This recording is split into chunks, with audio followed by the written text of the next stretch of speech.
and welcome to the Podcast Editors Mastermind, the second on time in a row edition. That's just crazy to us. We actually started on time, and we are so happy that you're here. We're continuing our series on the first clients, and we have a great guest with us today.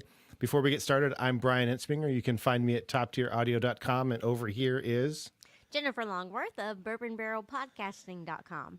And our guest today is Tom. If you don't know Tom Kelly, you need to know Tom Kelly. He is an absolute wealth of information and expertise. He's a podcast, or actually he's an audio engineer and the founder of Clean Cut Audio.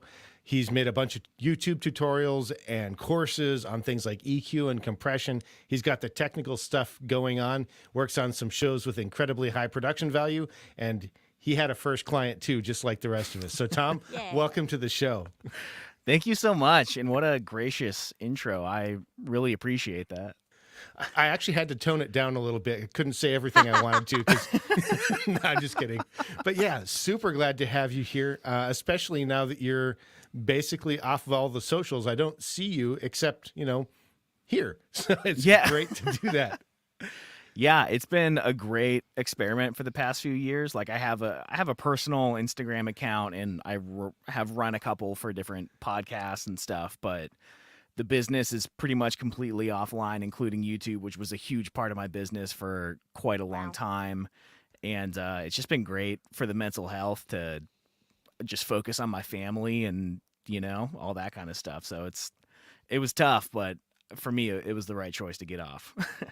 Yeah. And so now I'm feverishly behind the scenes removing the link to the YouTube channel that I was going to link out to since it's not active anymore. No, it is still up.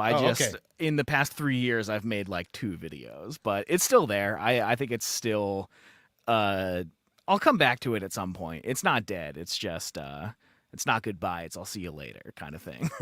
Nice. And Steve has joined us. He says it's Tom with a smile. So yeah, Steve, glad that you're able to join us. Hi, Steve. And I guess for those of you joining us live, if you have any comments or questions, we would absolutely love to hear from you. Jennifer and I have a rough outline of things that we want to talk about, but we want this to be valuable for you. So if there's something you want to hear from Tom, let us know, and we'll do what we can. I clicked it twice, or did you click it also? I clicked it too. Okay, so we've got another hello from Brazil. So yeah, glad that you can join us as well.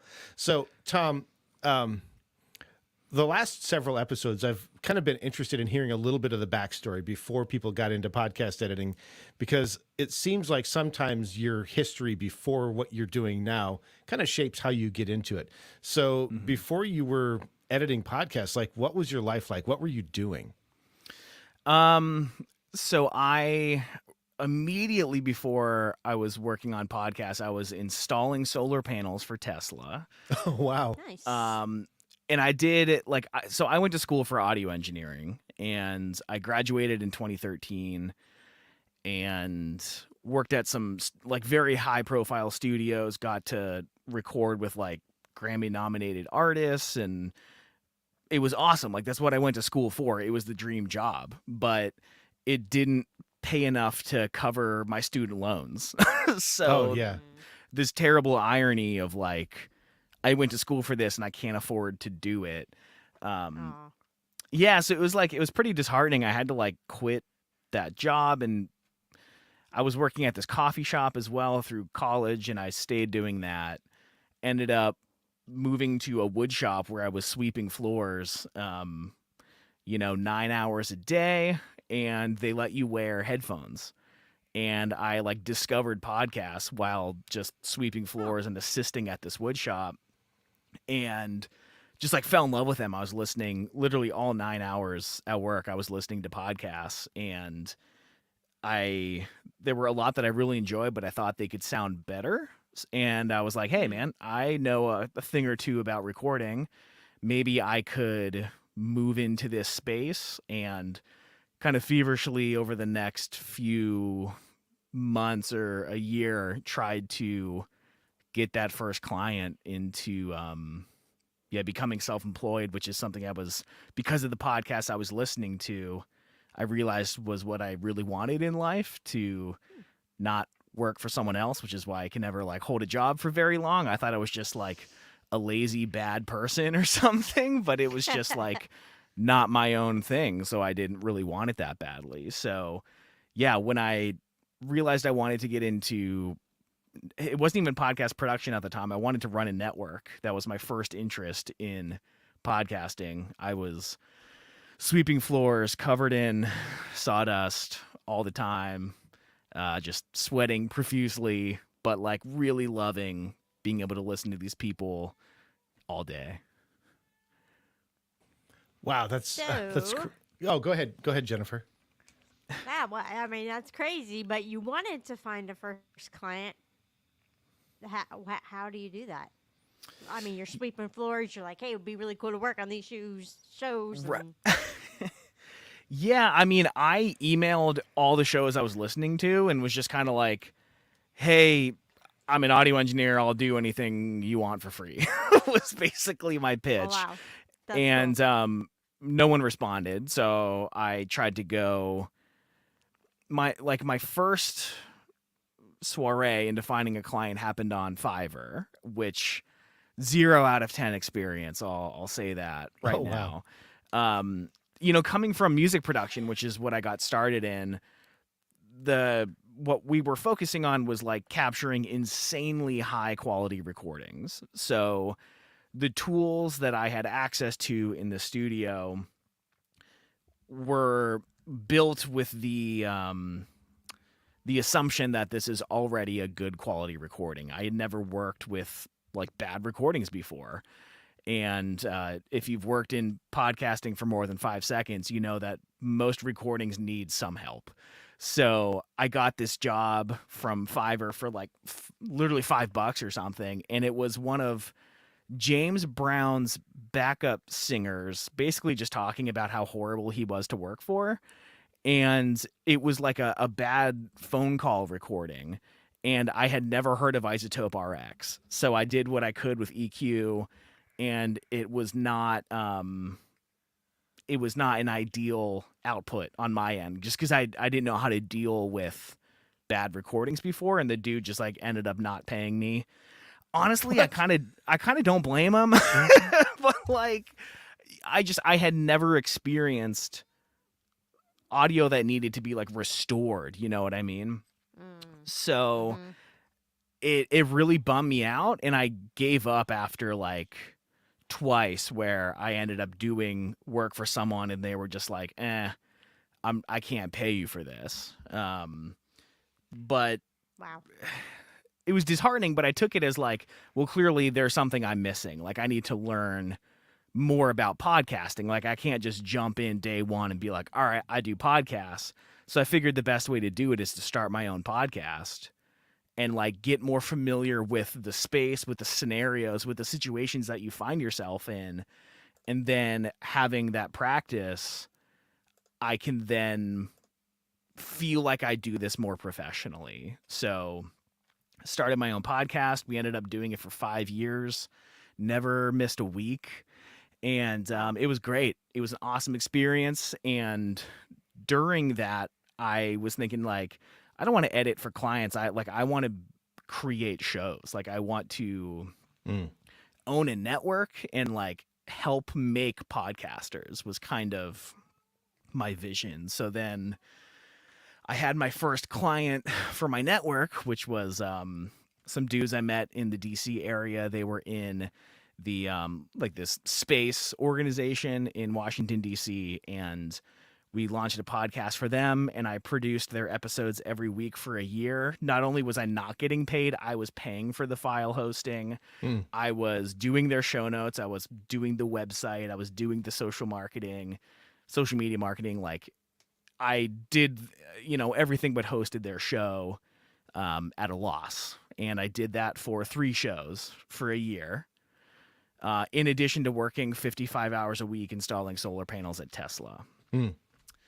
So, again, I think I mentioned it before we started recording. I'm terrible at business. No one should work like this, like 10 hours a week at a loss. So around this time, this would have been 2017, and I wanted to learn how to grow my own podcast, and I went to Podcast Movement 2017. And I was telling a lot of people about what I was doing, and everyone seemed really confused. They're like, "Wait, you're paying to work? Like, something? Are you sure you're like getting this?" We're like, nobody understood what I was going for, and everyone was like, "They should be paying you to edit the show." And I was like, "Why would anyone do that?" Like, I had never heard of podcast editing before. I was just doing it, I guess. And like I was sitting, I don't know, I was feeling really nervous. I'm not like the most social guy, so I'm sitting at this table. This dude's across from me, and it just happened to be the day that Taylor Swift was releasing "Look What You Made Me Do." And we ended up talking about it, and it turns out he owns a podcast production company. He's overwhelmed. He needs help. I'm an audio engineer. I've been working on podcasts. And he was the guy who actually gave me my first paid job ever editing podcasts. And it took about a year and probably 8 months from the time I first had ever worked on a podcast until I had gotten paid to do one. Wow. Wow. And it was still not getting paid very much, but man, I was making money and I was so stoked. So yeah, it was like a long kind of like winding journey to that first subcontracted client. But that's kind of where it all began. It was like January of 2018 was my first. I think it was like $30 for an hour-long episode. Oh, wow. Yeah. So yeah, That's where and we luckily all I've come a long started. way since then, but that's where it started. So I think to kind of reiterate one of the things you touched on, Jesse popped in the comments and said that music production and podcast editing are only similar in being audio and using some of the same basic tools. I'm wondering, you've obviously had this experience. I see you nodding. I've had the same experience, although I've never produced music to the level that you have, right? I've just kind of done fun stuff. What did you do to learn about those differences and to upskill yourself other than just doing it? Or was that it? I feel like I was really like punching in the dark for a little bit. I might have been just like Googling make bad audio good audio, you know what I mean? And like came across Isotope, but you know, I think I saw Steven here a minute ago. I've got to give him a huge shout out because the Podcast Editors Club is what really helped like ease my transition from music production, which has almost no similarities to dialogue production whatsoever. It helped ease that transition into that by learning just more of the situations that you'll come across, tools like I don't know where I heard of Isotope RX. It might have been in that group, but I feel like I owe a lot to Steve in that group for teaching me a lot of the initial things you need to know to get started in podcast production. Yeah, totally. And then you just took that and ran with it and quit your job the next day. Is that right? Honestly, it wasn't that far off. Like, so my first like paid job, it was with a production company. So I was being subcontracted through his company, and pretty quickly I was doing like 4 shows a week. And again, not like a ton of money, but I think within the first, by month 3, I had made like $2,000 editing. Wow. And, you know, I was installing solar panels in like horrible conditions, super long days, dangerous job, exhausting. Was not my passion to do construction. I was doing that for $16 an hour. So like I realized it wasn't going to take much to be able to, you know, match my salary at Tesla. And I think within 6 months I was there. So I was working full time at Tesla for maybe $3,500, $4,000 a month. Actually, no, probably closer to 35, and was able to, I mean, I was just crushing episodes for like anyone I could find, and was able to match that and kind of manage to get a promotion at Tesla that allowed me to then go part-time, which like What? it was so weird. Like it was great. So I ended up going part-time, and then over time I just slowly phased myself out of my job while maintaining health insurance. I was working like 3 hours a week at Tesla, and I was editing I think 25 podcast episodes a week. And Wow. eventually Tesla was like, who's this guy just like raking us over the coals with this, like not even working and taking all our benefits. So they ended up like asking me to leave, which was, that was March of 2019 that I became fully self-employed. But it was around August of 2018 that I was mainly relying on podcast production money to like support my life, which so it happened super quickly, but I was just like, Wow. I was so hungry for it. Like once I realized I could make my own money just like chilling at home, I had my dog in the chair next to me, I could like listen to podcasts all day. I just wanted it so bad. So I was emailing anyone I could about like, I'm super cheap because I'm pretty quick at editing. I can give you a good rate, and was just taking as much work as I could, and learned how to edit super fast because doing that many shows a week is just breakneck speed. But it's definitely paid off. I do 2 shows a week now, and it's supporting a family of 4. Like it's pretty Wow. awesome. So. Yeah. I'm super grateful. Like it was, those first clients were really, really tough, like bad audio, boring shows, didn't pay very much, but it was just enough to like inspire me, and just every new client pays more than the last. And that's kind of been how I'm running my business now. Steve popped into the comments. He said that you made it faster than he did. While he was working full-time editing, it still took him 3 years to make more than the old day job. So yeah, that's well, and I kind of felt grateful at that point that like I got paid so little at my day job that it didn't right. take much to replace it. Like if I was had like a really cushy office job, I would have had to have had my lifestyle maybe fluctuate a little bit, but I was making so little, it was easy for me. Although, I feel really lucky that I totally fell under the radar when I was working at Tesla, and they let me work so little. Like it was crazy. That is not a situation that should have happened. And like I feel like I'm never like the lucky guy that like cool situations happen to, but that was a miracle. I mean, it was so great. I got pretty lucky with that. And So are you this is taking new clients currently?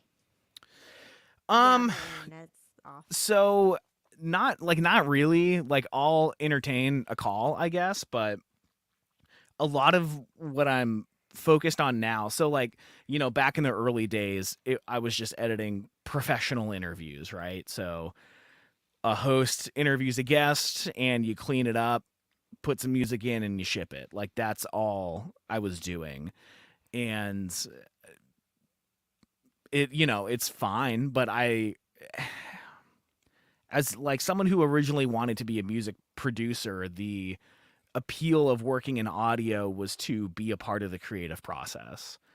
And I do think that there is a lot you can do with a simple edit to express creativity in a way of like accomplishing a difficult edit, but it's not so much of like your fingerprint on the product, you know what I mean? So I've kind of transitioned because of this client that I have now that I've been working with for the past 2 years. It's a lot more involved of a production, and the thing that I really enjoy about their show and what I'm looking for in new shows is not so much like we have a podcast to promote a product or a service. The podcast itself is the product, which I know for many podcasters, that's kind of the dream, right? To just be a podcaster. those are kind of more of the people I'm working with and looking to work with more in the future.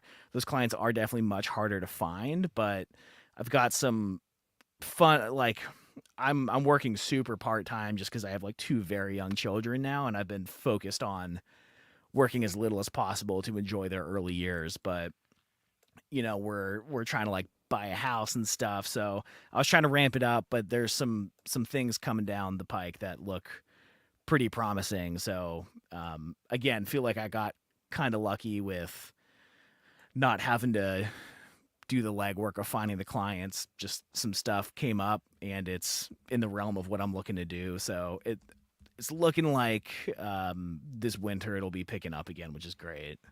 Wow. We have a comment from the chat. Do you want to take that, Jennifer? Yeah, I would take that.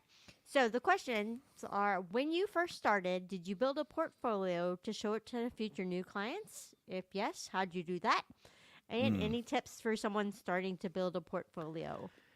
Yes. So it was really difficult for me to build that portfolio because as someone who was trying to sell this vision that I can make audio sound really good, it was impossible to do when I was being provided with terrible audio. Like, Yeah. I know how far I was able to make that audio come from, where I got it, but it still doesn't sound great. And it wasn't like stuff I was proud of or like honestly really wanted to be associated with too much. Like, it still didn't sound good. So that's why I ended up like really creating more of my own content where I could control every parameter of it. It was, I think that's kind of where the YouTube channel started, when I was really interested in growing more of like, and I mean, I listened back to those early YouTube videos. I'm like, man, my audio sounds whack, but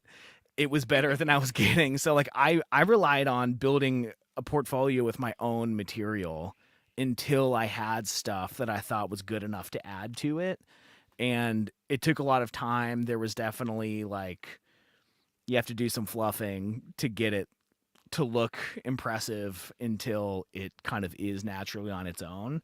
But that's pretty common, I think. But yeah, those early ones were tough. I didn't want people to see that, Yeah, Yeah, if you and go I- back to like my second client, bad. Yeah. Very bad. But it's not your fault. But like, how would No. someone who's looking at your portfolio know what you contributed to? It's a tough situation.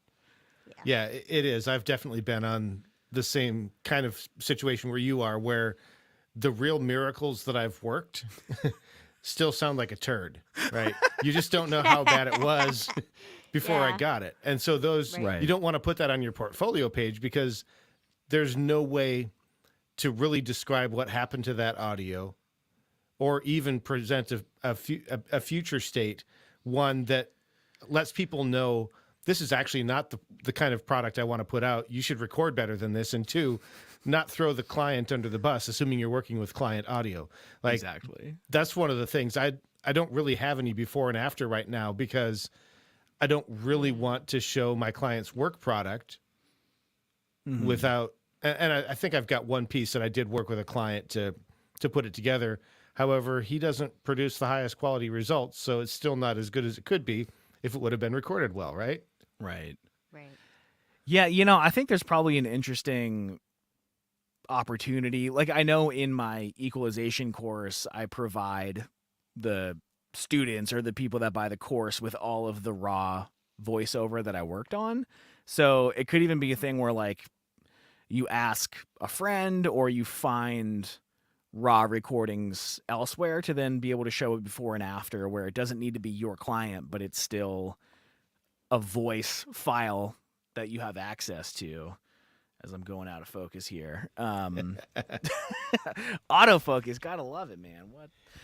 Yeah, so there's ways to get access to good audio so that you can. I don't know. Can you put that in your portfolio then? Well, so we actually have a practice recording available for people. I just dropped a link in the chat. Beautiful. It's an old episode of our show. You've got our permission to use it any way you want, except publish it as your own.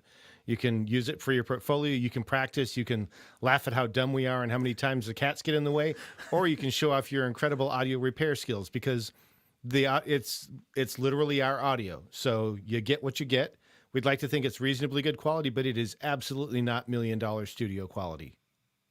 That's awesome. That's so awesome that you do that. Yeah, That's I mean, podcasteditorsmastermind.com/practice. Ooh. yeah, Get it. we made it easy. So yeah, I mean, I hope I get your name right, Chalice. If you want to use this as part of your portfolio, you're welcome to it. Right? Just do what you want to do. Jesse says, nothing sells your service better than a high quality portfolio. Yeah, I don't know. There's nothing else to say about that, is there? Yeah, no, that's great. And word of mouth, getting referrals from, I mean, the first client's the hardest one to get because there's a lot of trust that needs to be put into you. But after that, you can get referrals from your current clients. I used to either like pay my clients cash or like take money off their invoice if they referred me to someone that started working with me. I was doing a lot of that as well, but got to get the first one before that's really too possible. But I mean, I don't know, everyone has a podcast now. You know, you can get access to something to practice on. You know, I'm a huge fan of, and I know a lot of people are like super against it. It's kind of controversial. I'm a big fan of working for free. I do it all the time. To this day, I still do it if it's something I really am interested in being a part of or working on.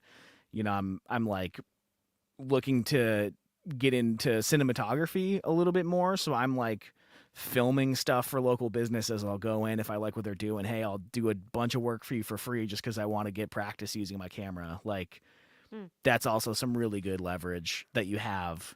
Don't do it for too long. Don't hurt yourself if you can't maintain it, but it's a good way to get some of those initial recordings as well. Controversial, I know, but It it's, is. It's I worked mean, for me. I don't know. My first client was for free, right? I've shared that. It's not what I necessarily recommend, Right. but sometimes that's how it is. And I don't think I want to see people get off of platforms that devalue our work. Totally. But at the same time, I don't want to shame anybody for where they started, right? You start where you start and you move on from there, hopefully. We've talked about your Fiverr client, the production company. Did we talk about your first client of your own? Oh, we haven't. And this is where you really start to see how terrible of a business person I am. I knew what I was getting paid as a subcontractor, and I was like, oh, I have my own first client now. I'm going to charge him that much. And, Blah, blah. right. So it was still like, I think it was $50 for like maybe up to an hour recording or something. And I was really, when you're subcontracting, you don't have to interface with the client at all. They don't know you exist, which is how I honestly prefer to be a lot of the time. So I didn't understand how many questions these people have. And I want to change my artwork. What do you think of this color scheme? Or can you help me get the Q&A feature on Spotify? And I didn't take any of that stuff into account. And it was a learning experience as well. I really undervalued. At that point, I had done so many episodes. I was like ready to like value myself better, but I didn't understand the value of what I was doing yet. And I think that's a really hard thing for most entrepreneurs or self-employed people. And I don't know, there's just a lot of variables, but it was an interesting podcast. I at least enjoyed listening to it, but I like offered myself a subcontractor rate as the producer and it took me too long to realize the mistake I had made. And honestly, I think that affected me for like quite a while. Like I set my own base level super low and it took me a long time to catch up to where I probably should have been at the start. So, yeah, that's probably something super important for people to learn. I don't know where How, you can learn that kind of stuff, but how did you yeah. work through that? How did you determine, like, okay, I've set this too low. It's time for me to increase it and then work through that? Because there's an emotional baggage that goes with Yeah. making those changes, right? I'm still awful with it. Like, I think, my rates are definitely much, much higher, like nearly like 10x what they were. But I'm still doing weird stuff all the time where I just give people discounts they didn't ask for, like feel bad. I feel bad all the time. I think everyone's always mad at me and stuff. Like, I don't know. I just had one of those childhoods, So it's hard for me to ask for what I want or what I think I'm worth. I don't know if everyone struggles with that kind of thing. So to answer your question, I'm still working through it. It's tough. Like, it's really hard.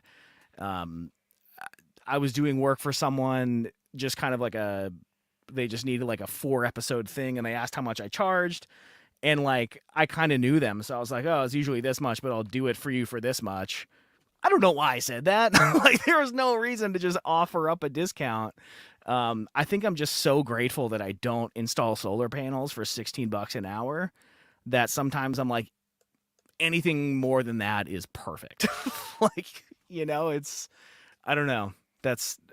I'm a terrible businessman. I'll be the first to admit it. Well, I'm right there with you.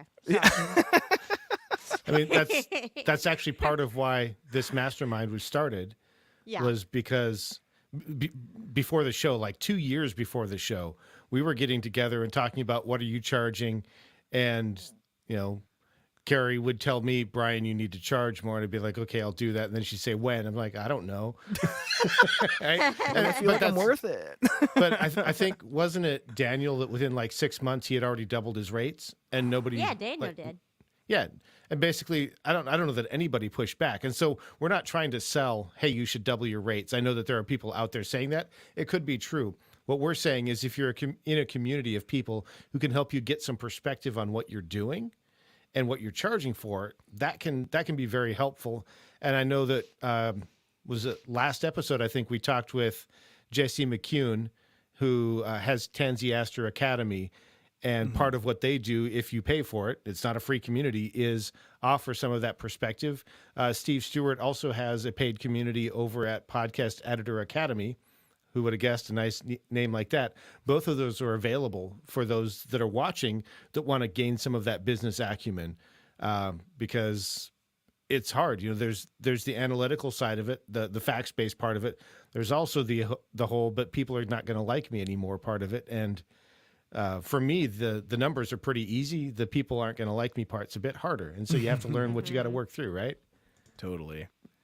That's been the hardest part of this journey, honestly, is like navigating these weird client relationships feels hard because there's like money involved. So like how does that affect things? It's definitely the most uncomfortable part for me. Like, in a perfect world, I'm in a dark, cold room alone. I never have to talk to anyone.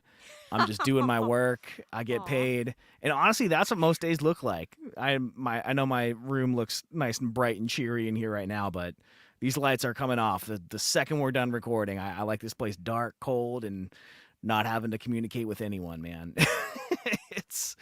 I don't know. It's tough. The client relationships to me are, I'm lucky that I have very good ones now. And there's people that, like, through the job, I consider them friends.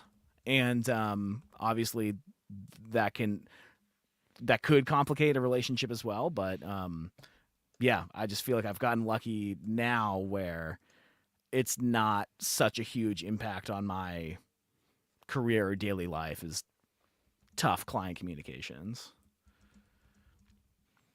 So one of the things that kind of sits in the back of my mind, and I think we've already touched on this a little bit, but you're in a situation now where to the best of my knowledge, you're not subcontracting anymore. You're Correct. working for your own clients. And it sounds like you're not actively pursuing those. You've got kind kind of the stream of stuff coming to you, and without revealing any secrets, because I don't want to like, right? What can you share with us about what you're doing now that's helping you gather clients? Yeah, I mean, like I said, I reached out to anyone I could in the early days, just trying to get my name in as many people's minds as possible. I haven't had to do any outbound anything in like years, which has been Nice. really cool. It's all been referrals, and honestly, like the one client I have right now, they're called True Crime Obsessed. They're a really amazing podcast out in New York. I was referred to the job by someone who liked my YouTube channel. I had never met this person, never talked to them in my life. They emailed me and said like, "Hey, I work on this podcast. I can't anymore." And they asked if I knew anyone who would like to take it on. I like your YouTube channel. Would you like to set up a call with them?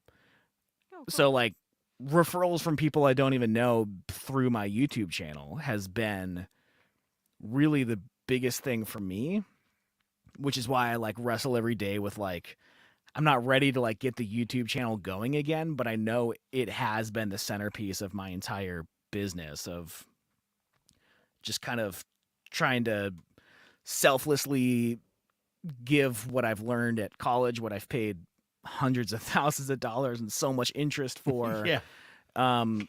with the knowledge that it might possibly come back somehow. And it definitely has. Like a lot of it's been through my YouTube channel, which is like extremely small still. That's all I really know, because that's all I have ever really done actively. And I know that can't just be like replicated by everyone, but I had read a book. So one of the early podcasts I liked listening to, it was called Mixergy, or it is called Mixergy. He interviews like extremely successful entrepreneurs and really gets them to like talk about the most difficult days at the very beginning and how they fought through struggles to get to where they are now. And I heard a lot of people discussing the book How to Win Friends and Influence People, which sounds like the scammiest like title ever, but it actually like helped a lot with how I approach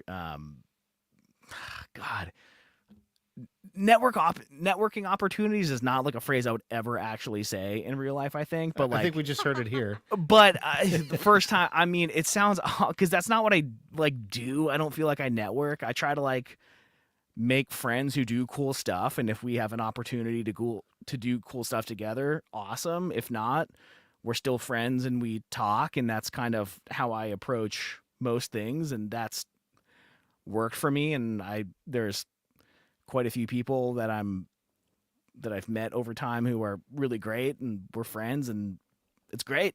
I don't know, no complaints.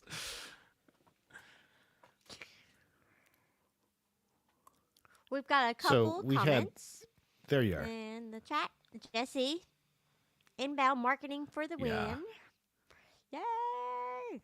Makes I've life heard easier. people call it attraction marketing too. And then Facebook user says Tom's video and his talent for being able to teach others is top notch. Thanks, Facebook user. I appreciate that. That it really does mean a lot. It's hard. It's hard putting yourself on the internet, man. So, hearing stuff like that means a lot. So when you're doing those videos, do you ever kind of struggle with the whole imposter syndrome? Like, why am I the person doing this? What if somebody that knows more comes along behind me? Does that ever?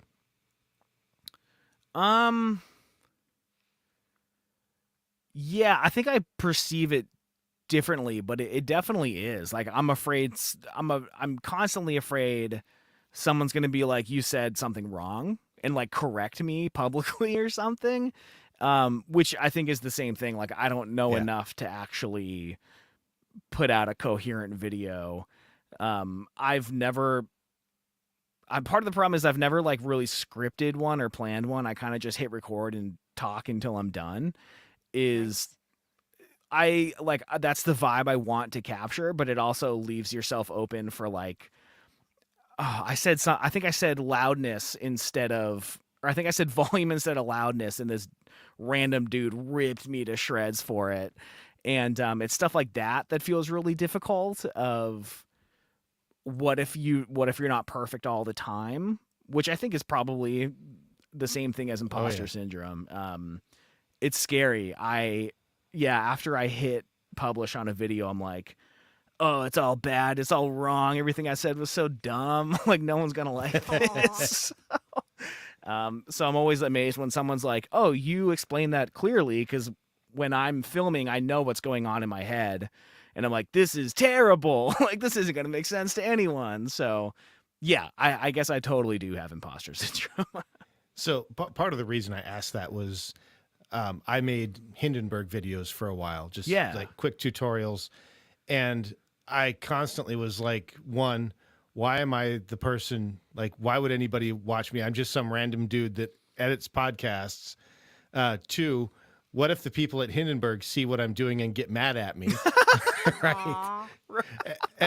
Right. And all of that stuff. And what I found out like a year into it was actually they were very happy that somebody was doing it. Of course. Because, you know, they have the perspective of the person that wrote the code. But they don't have the perspective, especially being a Danish company, they don't have the perspective of the American guy trying to explain it to his audience. So they were actually thankful that I did it. Now, after that, I stopped making videos, of course, but it's been a couple of years. But like, it was a thing for me to work through to press publish that first time. And it was probably like a 5-minute video, like, you know, here's how it wasn't even ducking. I don't know. Here's how you use the voice profiler or something really simple, but it's questions people have. And that's, I think, what is valuable. The difference, of course, is some of your videos are like, I think 29 hours long and not really, but like super in depth. Cause I remember, I think I got your course on compression or something. It was in depth. Yeah. The EQ course is like just over 7 hours long, I think. Because I don't know, the thing that I struggled with the YouTube channel is when I'm making a video on a topic, I very purposefully do not watch what other people do because I don't want to be influenced in how I make my own content. But I remember early days of like, how does someone EQ their vocals was just like something I would type into YouTube, and like no one was explaining like what any of it meant. And like I knew because like that's what I had gone to school for, but reading the comments, people are like, you said boost this, why? Like I didn't hear a difference before and after. Like how did you know this frequency, or like what is a frequency, right? So on my YouTube channel, the thing that I really wanted to teach was like that very foundational stuff, and not just like how to use a compressor, put it to this threshold, 3-to-1, do this attack time, do this release, make sure to hit subscribe. That's not teaching anyone anything. That's giving a preset, which is, in my opinion, I want to say useless. There is some, benefits of, whatever, but to me, it's not, that's not in education. And I wanted to give people like, not just my settings so they can do what Tom does, but rather understand what's happening so they can hear the situation and make a decision for themselves. That to me is more valuable than these are my settings, which is never really my approach to things. But then that's why my videos end up so long. I mean, it's hard I'm struggling to fit stuff into like 45 minutes just because I spent 12 years trying to learn as much as I can about it and then condense it into, YouTube wants like under 7 minutes and I just can't give that to them. So it got pretty difficult to do what I wanted to do on YouTube because, I could keep making what's the best microphone to buy in 2023 over and over and get way more views. But to me, that's not, in my opinion, not really helping anyone. So that was my approach to YouTube, and that's why my channel was, by most metrics, very unsuccessful, very low view counts. But it seems like the people who found it were very much the right people. Like they were like my audience, and it really connected with like some really awesome people. So I'm so grateful for it. I wouldn't trade 200,000 views for the 500 great ones I would get. And also it was very much what I wanted to do. So I forget what we even started talking about this, but yeah, dude, just being your authentic self is definitely the way to attract, good friends, good clients, good opportunities. Well, we've got a comment from Jesse. It can be a challenging balancing act, trying to teach the foundation in a way that someone without an audio background can understand, which is most people who are in podcasting. Right. Yeah. It's super hard because like the rabbit hole goes so deep so fast, and what can you cut out without losing what makes it all make sense? It's so tough. And I feel like I got to a point where that wasn't very clear to me anymore. And that's why I kind of, one of the few reasons I stopped doing the YouTube channel is like, I don't really know how to approach this anymore. I can't keep making longer and longer and more difficult videos.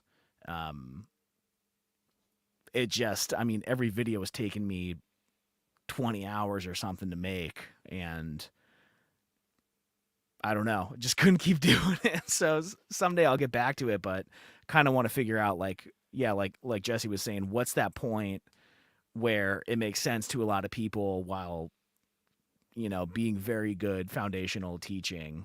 It's super hard. Nice. So in that vein, we have a question that might put you on the spot a little bit. This is from Steve, and I'm asking it because there are probably some people who are podcast editors who've not even heard of the Fletcher-Munson curve, much less why it matters. Yeah. So the Fletcher-Munson curve is, there's an interesting graph online that looks like nonsense when you first look at it, but it's essentially the correlation between actual like physical amplitude of a sound and then how our ears perceive that sound's loudness at different frequency ranges. And, our ears, for example, hear the frequency range like between, it's like 3.5 kilohertz and 5 kilohertz. It's very like accentuated in our ears. So when you hear this wash of sound, your ear's really sensitive to that 3.5, 4 kilohertz range, but not very sensitive to extremely low frequencies.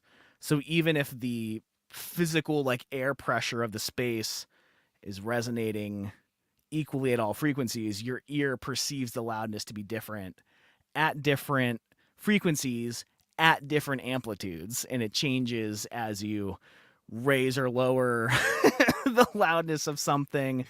I feel like I explained it in the most terrible way just now. It's better than what I would have done. With me, it would have been, well, some things sound a little bit louder, and when you get even louder, then they sound louder-er. So this helps you undo that. Honestly, that's way better than what I just said. Yeah, that balancing act is tough because I so badly want to like go back to the physics of like how sound moves through space. Like to me, that is the most fascinating part of audio, is like the math and the physics of it. And so, but most people aren't trying to hear that. Yeah, things sound more different or at different volumes. I love it. And again, I hope that going was back all to- accurate. We'll see. Yeah, we'll see. Somebody will Brian dropped comment. a link in there. Go to It's the just a Brian link, so dropped. if you want to see an image like what Tom was sharing, you'll find that there. I didn't read the article. I have not proofread it. I'm not standing behind their research, although it is Isotope. So I'd like to think they're probably right. It's probably pretty good. Yeah. Did you have something, Jennifer? So going back on your career path thought process, if you could go back and do anything differently, what would it be? Because it sounds like, would you do the same thing? Would you start at a different place? Would you skip the whole Fiverr thing? You know what? What would it? Right. I'm extremely grateful for all the experiences that I had, good or bad. You know, Mhm. I love learning through failures. Like, it's obviously doesn't feel good in the moment, but I've gotten good at, like, I don't know, you learn so much from not doing something well the first time. And when you get it right the second time, it feels great. So, you know, I wish I had charged that first client, or I wish I would have said it's 150 an episode rather than 50, because I would have made more money quicker. But, you know, I'm not trying to upset the whole timeline here. So, like, I kind of, like, wouldn't change it. But that would probably be the answer. Like, do more, I don't know, like, try to get less emotional reactions to understanding your worth. Like, try to keep the emotions out of it, because especially American culture has, like, a really weird issue with, like, discussing money, and if you want it, you're evil, and, like, you know, all this stuff. It's not great. So I probably would have done a little bit more work personally around how I perceive money, what is good, what is bad. And that would probably be it, but I'm grateful for all of it. Nice. Well, thank you. So we are just about ready to transition to the Poddex question of the day. For Awesome. those joining us live, you're welcome to hop in the comments and share your answers. Before we do that, I do want to mention this is the last live recording of the year. We've got some travel going on. We've got some family stuff going on. So we're taking a few weeks off. So you won't see us here. We'll miss you. But we would miss our families more. So we're going to go do that. We do plan to come back in January. And then if you're listening to this and you're thinking, hey, I would love to be a guest on this show, either share my first client story, or maybe you've got something you'd like to talk through. Jennifer, how do they be a guest of the show? Well, go to podcasteditorsmastermind.com and click Be a Guest. It's that Awesome. easy. It's that easy. So, Tom, Poddex question of the day. We actually have Poddex. We're not just making up these questions. So I need a number from 1 to 5. Ooh, I'm going to go right down the middle with 3. 3, I think, is our most popular number. I promise I did not stack the deck. I just draw them out. So today's question is, what would be your best day ever? Oh my God. Yeah. Best day ever. Okay, I'm gonna have to take this in steps, because that's I haven't thought about, like, what I want in a very long time. So, Aw. okay, I'm with my kids, right? So I'm with my kids and my wife for sure. I'm gonna take the dog out. I'm gonna try to hit everyone's needs. Take the dog for a walk in the mountains. I live in Asheville, North Carolina, so there are plenty of those here. There's a coffee shop down the road from us that I have, like, really good memories of my son when he was, like, very little, just crawling for the first time on a blanket out by the coffee shop. Probably take the kids there, because we have my youngest is just under 10 months, and she's, like, just about to walk. So if she could learn to walk at the same place my son kind of just learned to crawl, that would just be phenomenal. And the coffee's not bad either. Okay. Drop the kids off at grandma's, and right, definitely. And my wife and I are going to go see the band The Story So Far, which they would never tour Asheville, but in my perfect day, they do. Nice. We're going to stay up way too late until 10:30, and then sleep in way too late until 8 o'clock. And Nice. maybe we'll eat at some point in that day. But yeah, I think I'd probably just do, like, super normal domestic stuff, because you know, my focus has been solely on my career for so long, and because I wanted to get to this point where I feel like I'm at now, to, like, be able to, like, sit back and enjoy the nice little things of life. So I think that's all I would try to do. Part of me, like, would skydive or want to skydive, but, like, I think I would just take it easy, have a super normal day.